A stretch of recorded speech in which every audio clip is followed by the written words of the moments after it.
بسم اللہ الرحمن الرحیم الحمد للہ الذی ابدع الافلاک والارضین والصلاة علی من کان نبیا وآدم بین الماء والطین وعلی آلہ واصحابہ اجمعین۔ باب العلم انواریہ ایجوکیشنل سوسائٹی و جامعہ انواریہ حیدرآباد انڈیا کے زیر اہتمام اللہ تعالیٰ کے فضل و کرم سے میرکات کا درس قسط وار جاری ہے۔ آج کا درس شروع ہوتا ہے خطبہ سے۔ مصنف علیہ رحمت و رضوان جس کی مختصر سوانح پچھلے درس میں بیان کر چکا، مصنف اپنی کتاب کی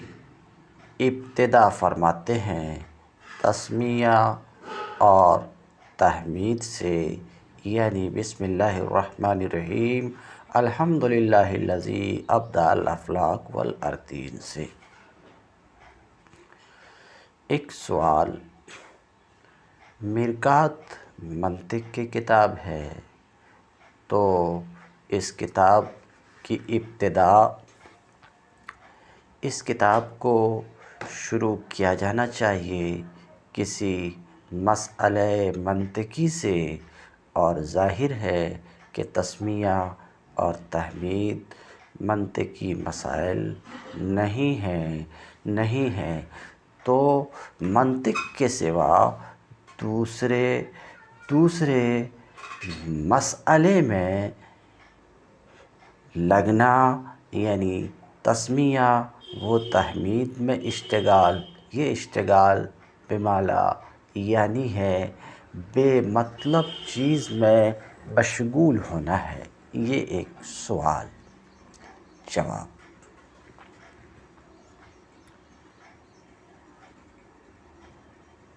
جواب یہ ہے کہ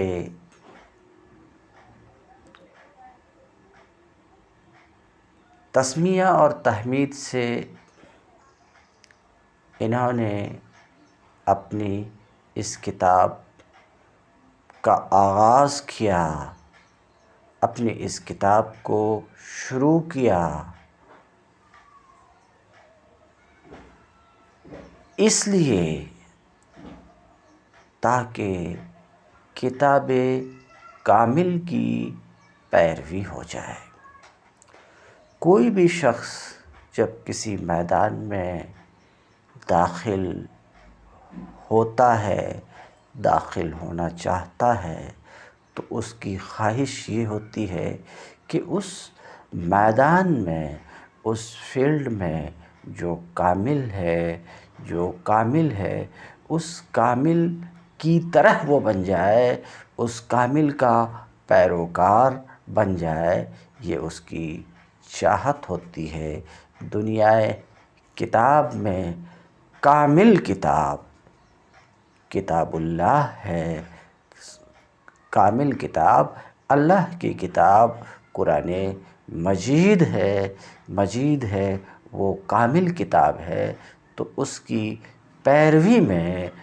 مصنف نے اپنی کتاب کی ابتدا کی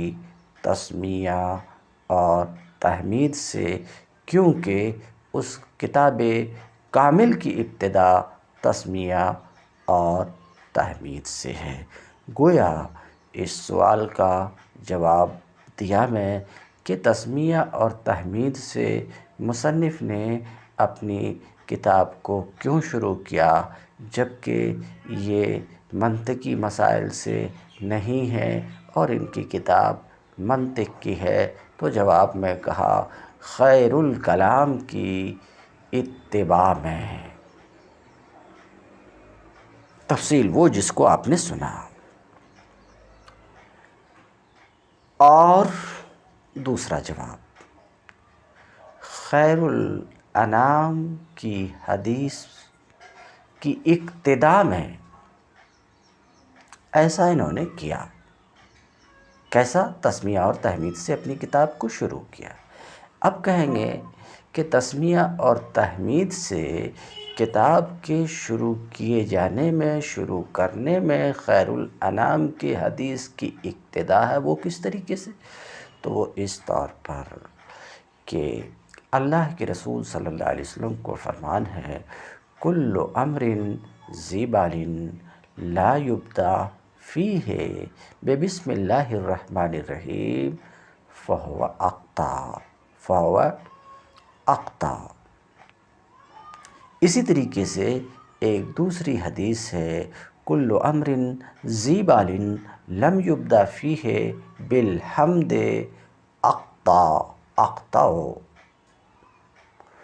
تو یہ دونوں حدیث، ان دونوں حدیث کا تقاضا کیا ہے؟ ان دونوں حدیث کا تقاضا ہر بندہ مومن سے یہ ہے کہ جب کوئی اچھا کام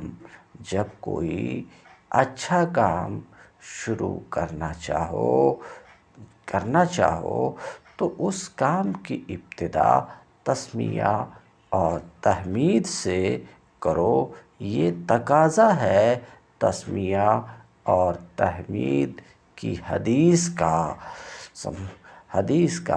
ان دو حدیثوں کا یہ تقاضا ہے۔ تو اس تقاضا کو پورا کرنے کے لیے ان دونوں حدیثوں پر عمل کرنے کے لیے مصنف نے اپنی کتاب کو شروع کیا تسمیہ اور تحمید سے۔ اگر میرے اس سوال پر آپ اعتراض کرو کہ ابھی آپ نے کہا کہ تسمیہ اور تحمید کی حدیثوں پر عمل کرنے کے لیے انہوں نے ایسا کیا کہ اپنی کتاب کو تسمیہ اور تحمید سے شروع کیا، اگر اس پر آپ یہ اعتراض کرو کہ ان دونوں حدیثوں کے درمیان تو تعارض ہے، اس لیے ان دونوں حدیث پر عمل ممکن نہیں ہے۔ تعارض اس طور پر ہے کہ تسمیہ کی حدیث میں بھی لم یبدا کا اور لا یبدا کا لفظ آیا ہے، اور تحمید کی حدیث میں بھی لم یبدا کا لفظ آیا ہے۔ تو جب صورتحال یہ ہے کہ دونوں حدیث میں یہ الفاظ ملتے جلتے آئے ہیں تو تسمیہ کی حدیث اس بات کا تقاضا کرتی ہے کہ ابتدا تسمیہ سے ہو، اور تحمید کی حدیث اس بات کا تقاضا کرتی ہے کہ ابتدا تحمید سے ہو۔ ایک پر اگر عمل کریں تو دوسرے پر عمل نہیں ہو سکے گا، کیونکہ ابتدا تو کسی ایک سے ہی ہو سکے، ابتدا دونوں سے نہیں کی جا سکتی۔ سمجھ رہے ہیں؟ ابتدا یا تو تسمیہ سے ہو یا تحمید سے ہو۔ تو ان دونوں حدیثوں کے درمیان تعارض ہے، ان پر عمل کرنا ممکن نہیں ہے۔ یہ اگر آپ اعتراض کرو کہ آپ نے کہا کہ تسمیہ اور تحمید کی حدیثوں پر عمل کرنے کے لیے عمل کرتے ہوئے مصنف نے ایسا کیا، تو آپ کہیں گے ہمارا اعتراض یہ کہ ان حدیثوں پر عمل کرنا ممکن نہیں ہے، کیونکہ دونوں حدیث میں تعارض ہے، کیونکہ دونوں حدیث میں سے ہر ایک اس بات پر دال ہے، دونوں کا تقاضا یہ ہے کہ مجھ سے ابتدا ہو۔ ظاہر سی بات ہے دونوں سے ایک ساتھ تو ابتدا ہو نہیں سکتی، تو ان دونوں حدیثوں میں تعارض ہے، اور آپ کو پتہ ہے اذا تعارضا تساقطا، جب دو حدیثوں میں تعارض ہو تو دونوں کی دونوں حدیثیں ساکت ہو جاتی، تو عمل کرنا ان دونوں حدیثوں پر ممکن نہیں ہے۔ اگر یہ آپ اعتراض کریں گے تو اس اعتراض کے جواب میں عرض کروں گا کہ دونوں حدیثوں کے درمیان تعارض نہیں ہے، لہٰذا دونوں حدیثوں پر عمل کرنا ممکن ہے جو مصنف نے کیا ہے۔ تعارض نہیں ہے دونوں حدیثوں کے درمیان اس طور پر کہ پہلی حدیث میں جو ابتدا ہے، پہلی حدیث یعنی تسمیہ کی حدیث میں جو ابتدا ہے، اس ابتدا سے مراد ابتدائے حقیقی ہے، اور تحمید کی حدیث میں جو ابتدا ہے اس ابتدا سے مراد ابتدائے اضافی ہے، ابتدائے اضافی ہے یا عرفی ہے۔ میں ایک کو لیتا ہوں، ابتدائے اضافی ہے، اور جب ایسا ہے تو دونوں حدیثوں کے درمیان تعارض نہیں ہے۔ یہ جو میں کہا کہ تسمیہ کی حدیث میں ابتدا حقیقی پر محمول ہے اور تحمید کی حدیث میں ابتدا اضافی پر محمول ہے، ابتدائے حقیقی التقدیم علی الکل، سب پر مقدم کرنا، ابتدائے حقیقی التقدیم علی الکل، اور ابتدائے اضافی التقدیم علی البعض،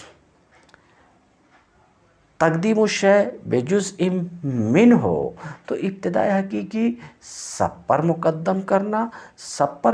کرنا، ابتدائے اضافی کسی بھی جز پر مقدم کرنا، یہ ہے ابتدائے اضافی۔ تو میں کیا کہا، تسمیہ کی حدیث میں ابتدا حقیقی پر محمول ہے، تو تسمیہ کی حدیث کا مطلب یہ ہے کہ تسمیہ کی حدیث اس بات کا تقاضا کر رہی ہے کہ سب پر مقدم بسم اللہ ہو، کیونکہ تسمیہ کی حدیث میں ابتدا حقیقی پر محمول ہے اور ابتدائے حقیقی تقدیم علی الکل کو کہتے ہیں، تو تسمیہ کی حدیث تقاضا کر رہی ہے، دلالت کر رہی ہے کہ تسمیہ کل پر مقدم ہو جو یہاں ہے۔ اور تحمید کی حدیث میں ابتدا محمول ہے اضافی پر، اس ابتدا کا اضافی پر محمول ہونے کا مطلب یہ ہے کہ تحمید کی حدیث اس بات کا تقاضا کر رہی ہے، اس بات پر دال ہے کہ تحمید اور حمد کسی سے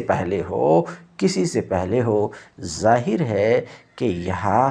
تحمید مقصود سے پہلے ہے اور کتاب کے بہت سے اجزاء سے پہلے ہے، تو اب دونوں حدیثوں کے درمیان تعارض نہیں ہے، دونوں پر عمل کرنا ممکن ہے جن دونوں پر مصنف نے عمل کیا ہے۔ زیادہ سے زیادہ آپ کا سوال میرے اس جواب پر یہ ہو سکتا کہ بھلا دونوں جگہ تو ابتدا کا لفظ ہی ہے، ایک ابتدا کو آپ نے حقیقی پر اور دوسرے ابتدا کو آپ نے اضافی پر بھلا کیسے محمول کر دیا؟ حدیث میں تو کوئی ایسا کرینہ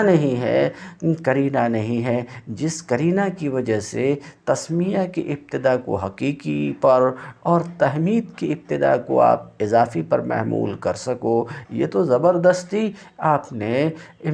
تسمیہ میں جو ابتدا ہے اس کو حقیقی پر اور تحمید میں جو ابتدا ہے اس کو اضافی پر، یہ تو زبردستی آپ نے محمول کر دیا۔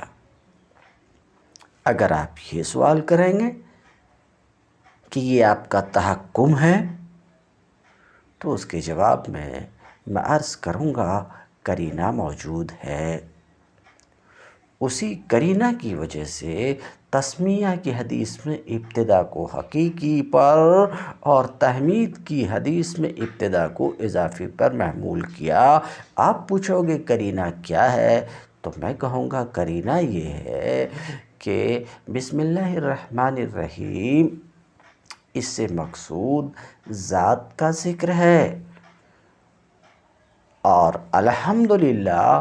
اس سے مقصود صفات کا ذکر ہے، صفت کو ثابت کرنا ہے۔ تو تسمیہ سے مقصود ذات کا ذکر ہے اور تحمید سے مقصود صفت کا اثبات ہے، صفت کا اظہار ہے، صفت کو ذکر کرنا ہے۔ اور یہ بات تو بالکل واضح ہے کہ ذات مقدم ہوتی ہے صفت پر، تو چونکہ تسمیہ سے مقصود ذات کا ذکر ہے اور ذات مقدم ہوتی ہے صفت پر، اس لیے تسمیہ میں جو ابتدا ہے اس کو ہم نے محمول کیا حقیقی پر۔ اس وجہ سے تسمیہ میں جو ابتدا ہے وہ محمول ہے حقیقی پر، اور تحمید میں جو ابتدا ہے وہ محمول ہے اضافی پر۔ اور جب ایسا ہے فلا تعارض بین الحدیثین، تو اس وقت دونوں حدیثوں کے درمیان کوئی تعارض نہیں ہے، تو انہی دونوں حدیثوں پر عمل کرنے کے لیے، عمل کرتے ہوئے مصنف نے اپنی کتاب کو شروع کیا تسمیہ اور تحمید سے۔ آپ کے اعتراض کے جواب میں یوں بھی کہہ سکتے ہیں بھائی کیا بھی تعارض نہیں ہے دونوں حدیث کے درمیان؟ دونوں جو حدیث میں جو ابتدا کا لفظ ہے وہ محمول ہے ابتدائے عرفی پر۔ ابتدائے عرفی کہتے ہیں تقدیم علی المقصود، التقدیم علی المقصود۔ تو دونوں حدیث کا تقاضا یہ ہے کہ مقصود سے پہلے بسم اللہ اور الحمدللہ ہوں، اور جب مصنف نے بسم اللہ اور الحمدللہ سے کو مقصود سے پہلے لایا، مقصود سے پہلے لایا، تو اب دونوں حدیثوں پر عمل ہو گیا، کیونکہ ابتدائے دونوں حدیثوں میں ابتدا عرفی پر محمول ہے، اور ابتدائے عرفی کہتے ہیں التقدیم علی المقصود، اور ظاہر سی بات ہے مقصود سے پہلے تسمیہ بھی ہے، مقصود سے پہلے تحمید بھی ہے، تو دونوں حدیثوں کے درمیان کوئی تعارض نہیں ہے۔ تو یہ بات ثابت ہوئی کہ اقتداءً بحدیث خیر الانام، خیر الانام کی حدیث پر عمل کرتے ہوئے مصنف نے اپنی کتاب کو شروع کیا تسمیہ اور تحمید سے۔ تو آپ نے سنا تسمیہ اور تحمید سے کتاب کے شروع کیے جانے کی ایک وجہ تو خیر الکلام کی اتباع ہے، دوسری وجہ خیر الانام کی حدیث کی اقتداء ہے، تیسری وجہ عملی طور پر مصنفین نے اسلام کا اجماع ہے کتاب کی ابتدا بالتسمیہ و تحمید پر، یعنی کہنا یہ چاہ رہا ہوں عملی طور پر مصنفین اسلام کا اجماع ہے اس بات پر کہ کتاب کی ابتدا تسمیہ اور تحمید سے ہو۔ اس اجماع پر عمل کرنے کے لیے بھی مصنف نے، گو مصنف کی یہ کتاب فن منطق میں ہے، مصنف نے اپنی کتاب کی ابتدا تسمیہ اور تحمید سے کرتے ہوئے کہا بسم اللہ الرحمن الرحیم الحمدللہ الذی ابدع الافلاک والارضین۔ ترجمہ: انتہائی مہربان رحم والے اللہ کے نام سے شروع کرتا ہوں۔ اگر مرد بول رہا ہے، عورت ہے تو کرتی ہوں، کئی ہیں تو کرتے ہیں، کئی ہیں تو کرتی ہیں۔ بہرحال ترجمہ: انتہائی مہربان، الرحمن بڑا مہربان، رحیم مہربان، انتہائی مہربان رحم کرنے والے اللہ کے نام سے شروع کرتا ہوں۔ ترجمہ سے بدکنے کی کوئی ضرورت نہیں ہے۔ ہر زبان بسم اللہ الرحمن الرحیم عربی زبان کا ایک جملہ ہے، ایک کلام ہے، تو اس میں عربی زبان کے قواعد کی رعایت کی گئی ہے۔ عربی زبان کا قاعدہ یہ ہے کہ موصوف پہلے صفت بعد میں، ویسا ہی ہے بسم اللہ الرحمن الرحیم میں کہ اللہ موصوف ہے، الرحمن الرحیم اس کی دو صفات ہیں۔ تو عربی زبان کا قاعدہ یہ ہے کہ موصوف پہلے ہو، صفت بعد میں ہو۔ چونکہ بسم اللہ الرحمن الرحیم عربی زبان کا ایک جملہ ہے، اس لیے اس جملے میں عربی زبان کے قاعدہ کی رعایت کی گئی کہ موصوف اللہ کو پہلے اور الرحمن الرحیم صفت کو بعد میں لایا گیا۔ تو یہ قاعدہ جو ہے موصوف صفت کا، یہ قاعدہ کہ موصوف پہلے صفت بعد میں ہو، یہ عربی زبان میں یہ قاعدہ ہے، لیکن ہماری اردو زبان میں یہ قاعدہ نہیں ہے، بلکہ ہماری اپنی زبان کا قاعدہ یہ کہ صفت پہلے موصوف بعد میں۔ ہم ایسا نہیں بولتے لڑکا اچھا بلکہ اچھا لڑکا، ہم ایسا نہیں بولتے ہیں کتاب قیمتی بلکہ بولتے ہیں قیمتی کتاب۔ تو اردو زبان کا قاعدہ یہ ہے کہ صفت پہلے موصوف بعد میں، اور ظاہر سی بات ہے جب اب ہم اس کا ترجمہ اردو زبان میں کر رہے ہیں تو اب ہمیں اردو زبان کے قاعدہ کا خیال رکھنا چاہیے، قاعدہ کا خیال رکھنا چاہیے، اور اس کا ترجمہ جب اردو زبان میں کر رہے ہیں تو اردو زبان کے قاعدہ کی ہمیں رعایت کرنی چاہیے۔ بسم اللہ الرحمن الرحیم تو عربی زبان میں ہے، لیکن جب اس کا ترجمہ میں اردو زبان میں کر رہا ہوں تو یہ اردو زبان میں ترجمہ ہے، تو اردو زبان کے قاعدہ کی رعایت ہونی چاہیے، اور اردو زبان میں صفت پہلے ہوتی، موصوف بعد میں ہوتی۔ اردو زبان میں ایسا نہیں کہ موصوف پہلے صفت بعد میں، یہ طریقہ نہیں ہے اردو زبان میں، بلکہ صفت پہلے اور صفت الرحمن الرحیم ہے۔ اس لیے ترجمہ کرتے وقت الرحمن اور رحیم کا ترجمہ مجھے اپنی زبان میں پہلے کرنا پڑے گا، رحمان و رحیم، رحمان رحیم، انتہائی مہربان رحم والے اللہ کے نام سے شروع کرتا ہوں۔ اس لیے یہ جو ترجمہ کیا گیا، اس ترجمہ سے بدکنے کی کوئی ضرورت نہیں ہے۔ جنہوں نے یہ ترجمہ کیا اللہ کے نام سے شروع، وہ بھی ٹھیک ہے، اور جنہوں نے یہ ترجمہ کیا شروع کرتا ہوں اللہ کے نام سے، وہ بھی ٹھیک ہے۔ میں یہ نہیں کہتا کہ وہ تراجم غلط ہیں اور جو میں ترجمہ کر رہا ہوں وہی صحیح ہے، ایسا نہیں ہے۔ ہاں، میرے ترجمے میں چونکہ میں اردو زبان میں ترجمہ کر رہا ہوں تو اردو زبان کے قاعدہ کی رعایت ہے جو دوسرے ترجموں میں نہیں دکھائی دیتی۔ ہاں، اب کسی دوسرے مترجم نے دوسرا ترجمہ کیا، ان کے پیش نظر ایک دوسری بات رہی، اس بات کو پیش نظر رکھ کر کے دوسرے طریقے سے انہوں نے ترجمہ کیا۔ اس لیے میرا ان ترجموں پر کوئی کامنٹ، کوئی اعتراض بھی نہیں ہے، مگر مجھے یہ ترجمہ اچھا لگتا ہے، اس لیے میں نے یہ ترجمہ آپ کے سامنے رکھا۔ انتہائی مہربان رحم والے اللہ کے نام سے شروع کرتا ہوں۔ الحمدللہ الذی ابدع الافلاک والارضین۔ تمام تعریف، حمد کی معنی تعریف بھی ہے، شکر بھی ہے۔ تمام تعریف اللہ کے لیے ہے جس نے آسمانوں اور زمین کو پیدا کیا۔ کل شکر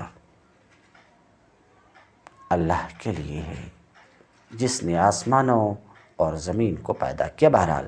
الحمدللہ تمام تعریف اللہ کے لیے ہے۔ حمد الحمد هو الثناء باللسان علی الجمیل الاختیاری نعمتاً کان او غیرہ، یہ حمد۔ اللہ علم علی الاصح للذات الواجب الوجود المستجمع لجمیع صفات الکمال، یہ رہی اللہ کی تعریف۔ الحمدللہ کل تعریف، تمام تعریف اللہ کے لیے ہے۔ اللہ کے ساتھ خاص ہے لام اختصاص کے لیے، کل حمد اللہ کے ساتھ مختص ہے۔ اگر آپ کہیں گے کہ یہ تو دعویٰ ہے الحمدللہ، اگر آپ کہیں گے کہ یہ دعویٰ ہے اور دعویٰ کے لیے دلیل ضروری ہے جو یہاں پر موجود نہیں ہے، دعویٰ بلا دلیل غیر مسموع ہے، تو اس کے جواب میں کہوں گا مصنف کا قول الحمدللہ الذی ابدع الافلاک والارضین، یہ دعویٰ بھی ہے ساتھ میں دلیل بھی ہے، الگ سے دلیل بیان کیے جانے کی کوئی ضرورت نہیں ہے، کیونکہ جب انہوں نے کہا الحمدللہ تو یہ دعویٰ تو ہے ہی جسے آپ محسوس کر رہے ہیں، ساتھ میں دلیل کو بھی لیے ہوا ہے، وہ اس طور پر کہ یہ بات بالکل واضح ہے کہ حمد صفات کمال میں سے ہے، حمد صفات کمال میں سے ہے، اور یہ بات بھی بالکل کھلی ہوئی ہے، یہ بات بھی بالکل کھلی ہوئی ہے کہ صفات کمال منحصر اس کے حق میں جو تمام صفات کمالیہ کی جامع ہیں۔ تو جب انہوں نے الحمدللہ کہا تو گویا کہ کہہ دیا کہ حمد اللہ کے لیے ہے، اس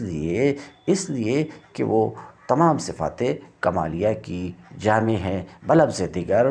حمد صفات کمال میں سے ہے، اور صفات کمال منحصر ہے اس کے حق میں جو تمام صفات کمالیہ کی جامع ہیں، نتیجہ یہ ہے کہ حمد منحصر ہے اس کے حق میں جو تمام صفات کمالیہ کی جامع ہیں، اور وہ اللہ ہے۔ تو یہ دعویٰ اپنے ساتھ دلیل بھی رکھتا ہے، یہ دعویٰ اپنے ساتھ دلیل بھی رکھتا ہے، الگ سے دلیل بیان کیے جانے کی ضرورت نہیں ہے۔ دوسرا جواب اس کا یہ ہے کہ یہ دعویٰ بادلیل ہے، یہ دعویٰ بادلیل ہے اس طور پر کہ مصنف نے الحمدللہ الذی ابدع الافلاک کہا، سمجھ رہے ہیں، اللہ رب العزت پر محمود ہونے کا حکم لگایا، سمجھ رہے ہیں، اور اللہ پر الحمدللہ میں اللہ پر محمود ہونے کا حکم ہے، جو اللہ کلمہ جلالت موصوف ہے ایک صفت سے، الذی ابدع الافلاک والارضین، جو موصوف ہے صفت سے، کون سے صفت سے؟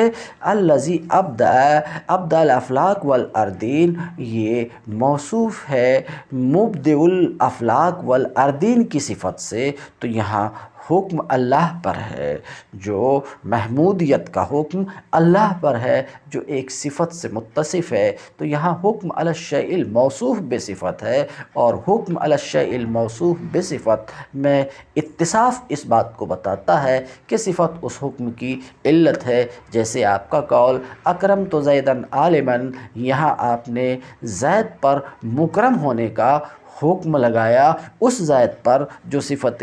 علم سے متصف ہے، تو یہ اتصاف ہی اس بات کو بتاتا ہے کہ صفت اس حکم کی علت ہے۔ مکرم، زید مکرم کیوں ہے؟ اس لیے کہ عالم ہے، تو اللہ پر محمود ہونے کا حکم اللہ محمود ہے اس لیے کہ وہ آسمانوں اور زمین کا پیدا کرنے والا ہے۔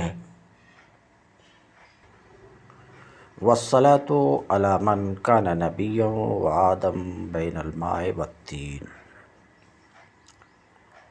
تسمیہ اور تحمید کے بعد مصنف صلاۃ، جس کو ہم اپنی زبان میں درود و سلام کہتے ہیں، درود و سلام پیش کر رہے ہیں، اس وجہ سے بھی کہ اس سلسلے میں بھی ایک روایت ہے کہ کام کی ابتدا صلاۃ و سلام سے ہو تو وہ کام پورا ہوتا ہے، اس پر عمل کرنے کے لیے، اور اس وجہ سے بھی کہ مسئلہ سیکھنے سکھانے کا ہے، تعلیم اور تعلم کا ہے، تعلیم اور تعلم کا ہے، علم سیکھنے اور سکھانے کی بات ہے، تو لازم ہے کہ وہ جو علم کو بانٹنے والے ہیں، علم کے قاسم العلوم ہیں، لازم ہے کہ ان کا بھی ان کو بھی سلام پیش کیا جائے تاکہ ان کے ذریعے سے علم کا بٹوارا ہو تو اس میں ہم اور آپ بھی شریک ہوں۔ اس وجہ سے بھی مصنف نے تسمیہ اور تحمید کے بعد درود و سلام پیش کیا اور کہتے ہیں وَالصَّلَاةُ عَلَىٰ مَنْ کان، صلاۃ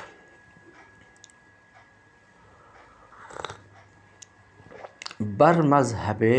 مشہور جمہور کے نزدیک دعا کے معنی میں ہے، یعنی جمہور کے نزدیک صلاۃ دعا میں حقیقت ہے اور غیر دعا میں مجاز ہے۔ دعا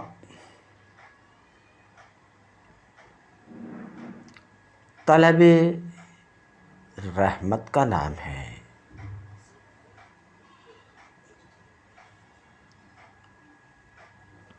اس وقت جب کہ صلاۃ کی نسبت اللہ تعالیٰ کی طرف کی جاتی ہے تو اسے طلب کے معنی سے خالی کر لیا جاتا ہے، اس لیے کہ اللہ طلب سے منزہ ہے، تو اللہ کی طرف نسبت کیے جانے کے وقت صلاۃ سے مراد صرف رحمت ہے، طلب سے خالی رحمت ہے، تو وَالصَّلَاةُ اے رحمت اللہ، اللہ کی رحمت۔ مگر رحمت سے بھی مجازاً ثمرۂ رحمت مراد، کیا کہہ رہا ہوں، اللہ تعالیٰ کی طرف جب صلاۃ کی نسبت ہوتی ہے تو اس کو طلب کے معنی سے خالی کر لیا جاتا ہے، اور رحمت اس سے مجازاً مراد ہوتی، رحمت سے مراد ثمرۂ رحمت یعنی احسان۔ کیونکہ رحمت لغت میں کہتے ہیں رقت قلب کو، اور قلب جسمانیات میں سے ہے اور اللہ تعالیٰ اس سے پاک ہے۔ اس رقت قلب کا ثمرہ کیا ہوتا کہ جب دل کسی کا پسیجتا ہے تو وہ احسان کرتا ہے، تو اس کا ثمرہ و نتیجہ احسان ہے۔ تو مطلب یہ ہے کہ صلاۃ کی جب اللہ رب العزت کی طرف نسبت ہوتی ہے تو صلاۃ سے مجازاً مراد احسان ہے، تو اللہ کا احسان خاص نازل ہو کن پر؟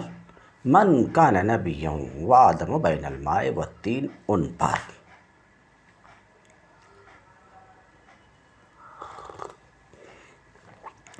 کہتے ہیں والصلاۃ، اور رحمت خاصہ نازل ہو، رحمت بھی مجازاً، رحمت خاصہ نازل ہو اس شخصیت پر، اس ذات پر جو اس وقت نبی تھے جب آدم آب و گل کی منزل طے کر رہے تھے، یعنی نام یہاں پر صراحتاً نہیں لیا، اور مصنف نے صراحتاً یہ نہیں کہا وَالصَّلَاةُ عَلَىٰ محمد، صراحتاً نام نہیں لیا، آپ کی ایک صفت کو ذکر کر کے آپ کی ذات کی طرف اشارہ کر دیا، اس کے ذریعے سے اس بات کی طرف بھی کرنا چاہ رہے ہیں کہ جو صفت یہاں ذکر کی گئی ہے وہ صاف طور سے نام لینے کی طرح ہے، اس لیے کہ اس صفت سے ان کے سوا کسی اور کی طرف ذہن منتقل نہیں ہوتا ہے، تو اس صفت کا ذکر کیا جانا صاف طور پر نام لیے جانے کے برابر ہے۔ یعنی والصلاۃ علی محمد، اب صراحتاً نام نہیں لیا، آپ کی ایک صفت کو ذکر کر دیا، تعظیماً، اجلالاً، اس لیے کہ کسی شخص کی طرف کنایا اور اشارہ میں اس شخص کی جو تعظیم ہوتی ہے، صاف نام لینے میں وہ تعظیم نہیں ہوتی ہے، اس لیے آپ صلی اللہ علیہ وسلم کے نام مبارک کی تصریح نہیں کیا، آپ صلی اللہ علیہ وسلم کی طرف اشارہ کر دیا آپ کی ایک صفت ذکر کر کے۔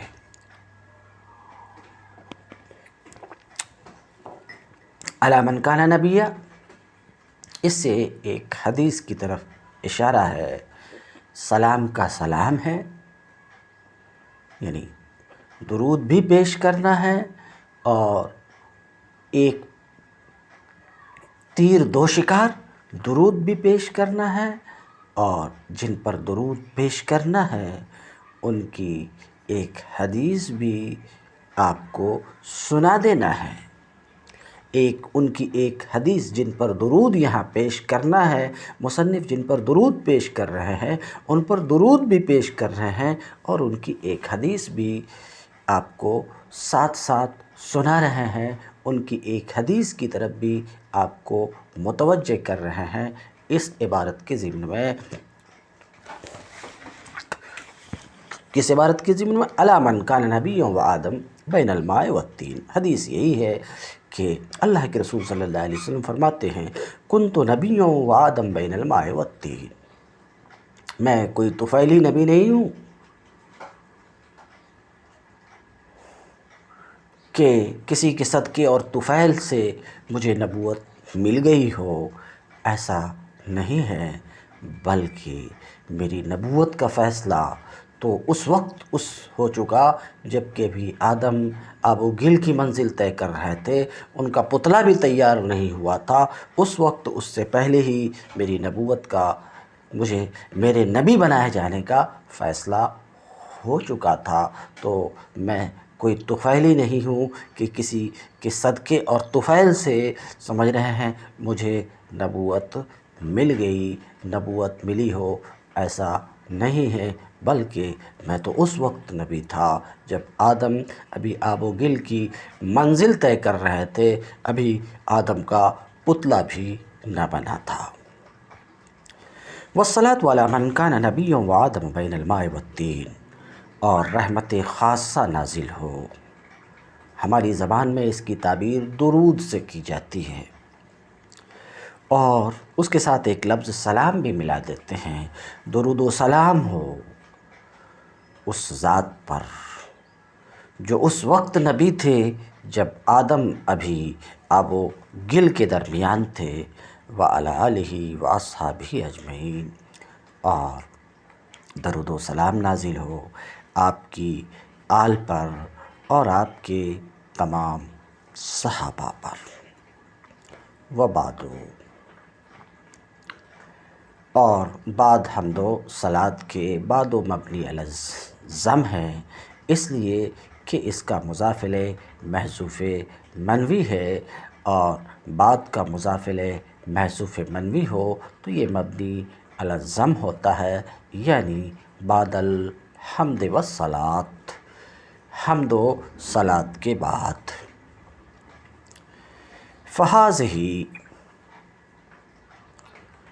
ہذہ پر فا یا تو اماں کی تقدیر پر ہے، اس وجہ سے کہ بعد سے پہلے اماں مقدر ہے، اماں کی تقدیر پر ہے، یا اس واسطے سے کہ یا اس وجہ سے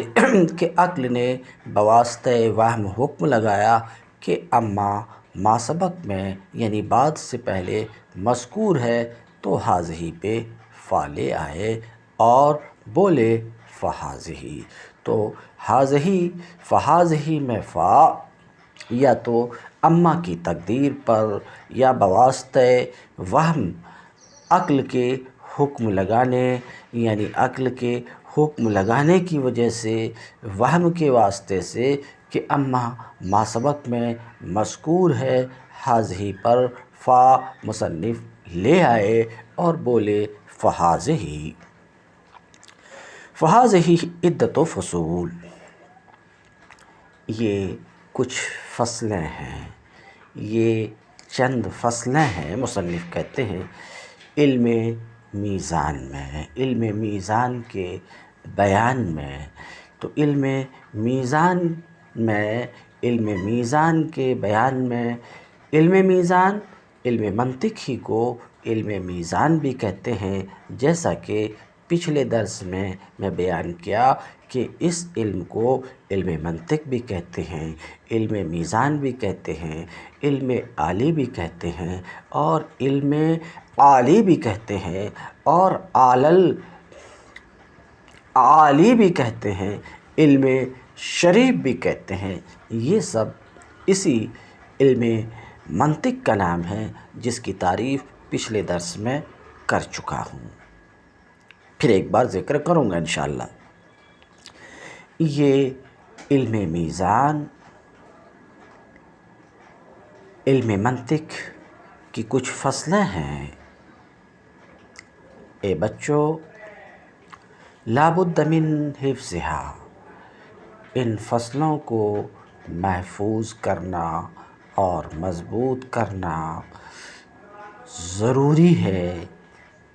اگر علم منطق سے آپ کو دلچسپی ہے اور آپ چاہتے ہو کہ یہ علم آپ کو حاصل ہو، تو بس چند فصلیں ہیں، انہیں یاد کر لو۔ ان فصلوں کو یاد کرنے سے علم منطق کو میں اگر آپ کو دلچسپی ہے تو ان فصلوں کے یاد کرنے سے علم منطق کا حصول آپ کو ہوگا۔ فحاظہی عدت و فصول، تو یہ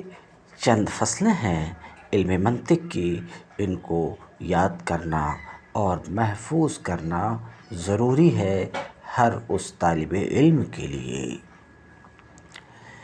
جو علم منطق کو حاصل کرنا چاہے۔ لمن اراد ان یتذکر، ان فصلوں کو یاد کرنا ضروری ہے، دنیا کے ہر آدمی کے لیے ضروری نہیں ہے، بلکہ اس آدمی کے لیے، اس طالب علم کے لیے، لمن اراد ان یتذکر، جو علم منطق کو حاصل کرنا چاہے، سمجھ رہے ہیں، جو اسے سیکھنا چاہے، من اولی الاذہان، سمجھداروں سے، جو اسے سیکھنا چاہے، درا حالے کہ وہ سمجھداروں میں سے ہو۔ یہاں جو من اولی الاذہان یہ ظرف ہے، ظرف حال کی جگہ میں ہے۔ یتذکروا کے فاعل سے لمن اراد ان یتذکر، یتذکر میں ہوا کی ضمیر پوشیدہ ہے، وہ ذوالحال، من اولی الاذہان اس سے حال جو سیکھنا چاہے، درا حالے کہ وہ سمجھداروں میں سے ہو، سیکھنے والا، اسی ایک احتمال کو لے رہا ہوں کیونکہ اسی کے بارے میں یہ گفتگو ہے۔ جو سیکھنا چاہے، درا حالے کہ وہ سمجھداروں میں سے، تو من اولی الاذہان یہ جو ظرف ہے حال کی جگہ میں ہے، یتذکروا کے فاعل سے، اور یہ ظرف یتذکروا سے بھی متعلق ہو سکتا ہے، یعنی ظرف لغو بھی ہو سکتا ہے، ظرف مستقر والی بات تو ہو چکی، ظرف لغو بھی ہو سکتا ہے کہ یتذکروا سے اس کا تعلق ہو۔ اس پر اگر کوئی سوال کرے کہ تذکر سے اس کا تعلق نہیں ہو سکتا ہے، من اولی الاذہان یہ ظرف لغو نہیں ہو سکتا کیونکہ تذکر کا صلہ من نہیں آتا، تو اس کے جواب میں کہیں گے ہو سکتا ہے با، اس طور پر کہ تذکر میں اخذ اور تعلم کے معنی کی تضمین ہے۔ تضمین کسی فعل یا شبہ فعل میں دوسرے فعل یا شبہ فعل کے معنی کا لحاظ کرنا اس کے مناسب کو ذکر کیے جانے کے ساتھ، تو یہاں تذکر میں اخذ اور تعلم کے معنی کی تضمین ہے، اس وجہ سے اس کا صلہ من لایا گیا، یعنی لمن اراد ان یتذکر آخذا من ذوی الاذہان متعلما من ذوی الاذہان، سمجھ رہے ہیں؟ تو اس صورت میں یہ ظرف لغو بھی ہو سکتا ہے۔ تو کہتے ہیں ہر اس شخص کے لیے جو اسے سیکھنا چاہے، درحال کہ وہ سمجھداروں میں سے ہو، جو سیکھنا چاہے سمجھداروں سے، ذہن والوں سے لیتے ہوئے، سیکھتے ہوئے، یعنی ظرف حال کی جگہ میں ہے یتذکروا کے فاعل سے، یا یتذکروا سے متعلق ہے اخذ اور تعلم کے معنی کی تضمین کے ساتھ، یعنی یتذکروا آخذا من ذوی الاذہان۔ وعلی اللہ التوکل وہو المستعان، اللہ ہی پر بھروسہ ہے، اسی کا سہارا ہے اور وہی مستعان ہے۔ یہ جملہ آخر میں مصنف نے اس لیے لایا کہ ٹھیک اس سے پہلے مصنف نے طلباء کو حکم دیا کہ یہ منطق کی کچھ فصلیں ہیں، انہیں یاد کر لو، اچھے سے محفوظ کر لو، تو اس سے علم منطق کا تمہیں حصول ہوگا۔ تو بچوں کو حکم دیا یاد کرنے کا، محفوظ کرنے کا، سمجھ رہے ہیں؟ منطق کے کچھ، اس کتاب کے کچھ فصلوں کے یاد کرنے کا حکم دیا، اور کھلی ہوئی بات ہے کہ بچوں کا ذہن کھیل کود کی طرف مائل ہوتا ہے اور حفظ اور یاد کرنے کی طرف مائل نہیں ہوتا ہے۔ واقعہ یہ ہے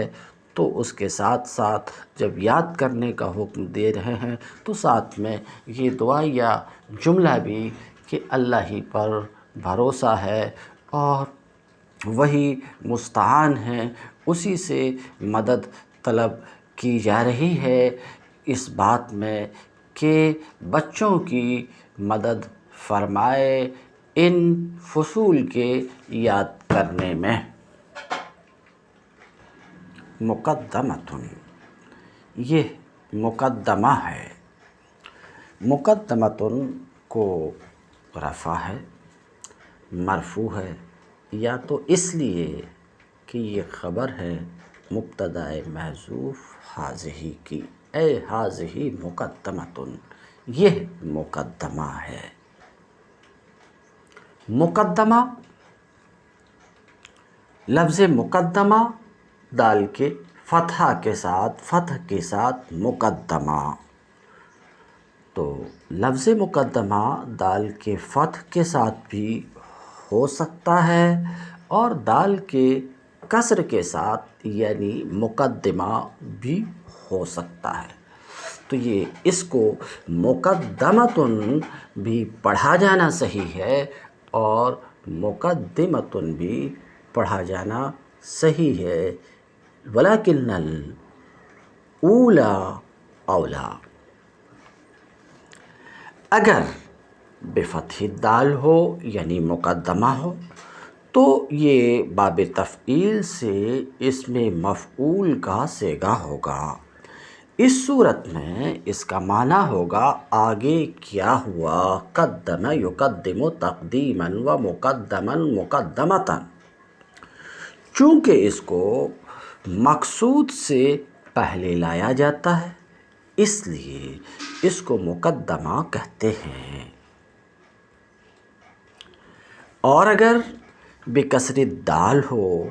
تو باب تفعیل سے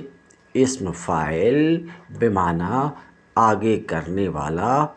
ہوگا۔ مقدمہ بھی اپنے جاننے والے کو نہ جاننے والے پر مقدم کرتا ہے،